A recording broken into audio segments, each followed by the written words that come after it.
Alors, ceci est une vidéo de conseils kiné pour les tricoteuses.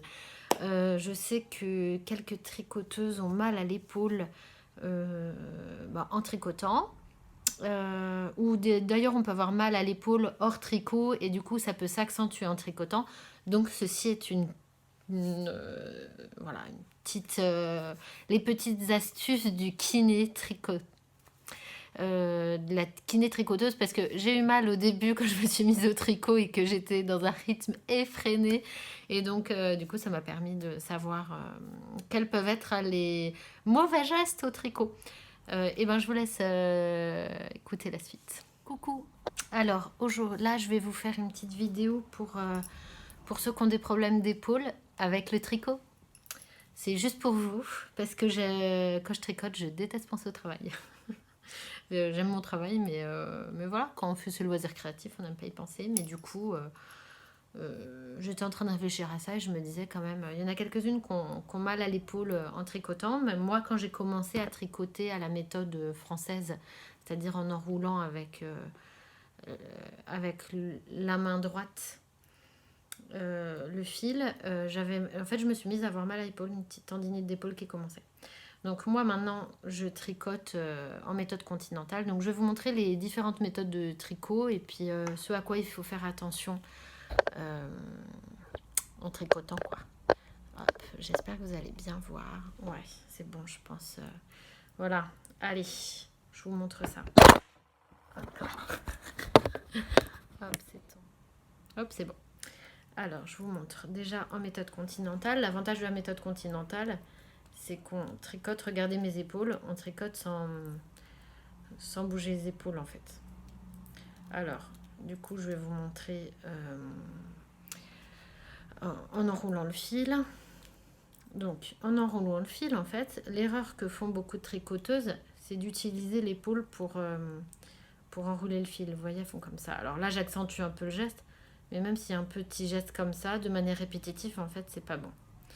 Donc, une bonne manière de tricoter, on va dire, serait de ne pas bouger l'épaule, de ne pas utiliser l'épaule, mais d'utiliser les doigts pour ça. Donc, je continue à vous montrer en méthode française. Je ne sais même pas comment ça s'appelle cette méthode. En fait, ce serait de laisser les épaules basses déjà et de ne pas les utiliser. Donc, vraiment, d'utiliser uniquement vos doigts pour tricoter, quoi. Donc, je ne sais pas si c'est clair. Je ne sais pas si vous avez besoin d'approfondir un peu ces histoires. Voilà, je suis en train de réfléchir. S'il y en a qui peuvent avoir des tendinites éventuellement, c'est le même problème. Alors la tendinite, normalement, le tricot, ça fait pas une tendinite. Donc je pense qu'il faut faire attention à pas trop crisper et pas trop serrer le fil. Parce que clairement, plus on serre son tricot, plus on va crisper. Moi, je tricote relativement serré et j'ai pas de tendinite. Mais je sais que voilà, quand je commençais, par exemple, je crispais un peu plus. Je pense qu'à la longue, ça aurait pu créer des tendinites. Voilà pour la minute kiné tricot. Si vous voulez poser des questions, pourquoi pas faire des petites petits conseils, ça me dérange pas. Voilà. Et ben voilà, j'espère que ça vous aura aidé. Moi ça me paraît simple, donc je sais pas si c'est très très simple ou trop simple pour vous, ou si c'est déjà pas mal en fait. Aucune voilà. Voilà, dans nos métiers, on fait pas de. Enfin, c'est rare qu'on vienne nous voir juste pour le tricot. Souvent, ça fait partie des discussions et donc on parle un petit peu de ça. Mais là, ça. Voilà. Bien. Allez, bon tricot. Et puis j'espère que c'est terrible d'avoir mal quand on fait son loisir créatif parce qu'on a notre. Entre les deux, le cœur balance entre la santé et puis faire ce qu'on aime. Bien, voilà. Posez vos questions et puis j'en referai peut-être une autre à ce moment-là.